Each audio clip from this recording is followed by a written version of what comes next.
Lanjutan pandangan Al-Quran mengenai orang Nasrani, poin 3, 4, dan 5. 3. Orang beriman dan rendah hati. Kamu dapati orang yang paling dekat persahabatannya dengan orang-orang yang beriman ialah orang-orang yang berkata, sesungguhnya kami adalah orang Nasrani, karena sesungguhnya mereka tidak menyombongkan diri. Kita bisa lihat dalam Quran surat 5 ayat 82. Yang keempat, orang Nasrani mengetahui kebenaran. Maka jika kamu Muhammad berada dalam keraguan-raguan tentang apa yang kami turunkan kepadamu, maka tanyakanlah kepada orang-orang yang membaca kitab sebelum kamu. Kita bisa lihat dalam Quran surat 10 ayat 94. Orang Nasrani mengimani dan mempelajari kitab suci Taurat dan Injil. Terkadang konsep-konsep dalam kitab Allah membingungkan. Menurut ajaran Al-Quran, tidak salah minta masukan dan penjelasan dari orang Nasrani, bukan? Yang kelima, orang Nasrani penuh kasih sayang. Kami iringkan Isa putra Maryam dan kami berikan kepadanya Injil, dan kami jadikan dalam hati orang-orang yang mengikutinya rasa santun dan kasih sayang. Lihat dalam Quran surat 57 ayat 27.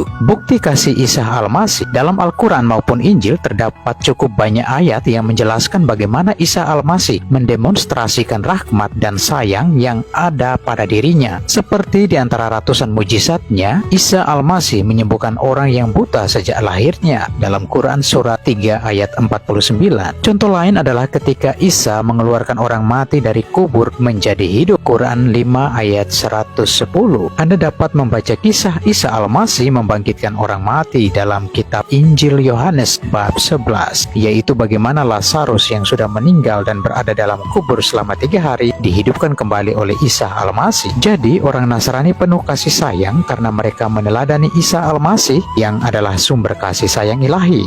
Isa juga menaruh kasih sayang dalam hati setiap pengikutnya. Teman-teman, jelas dari semua pernyataan ini bahwa Al-Quran memberikan penghargaan besar kepada orang Nasrani.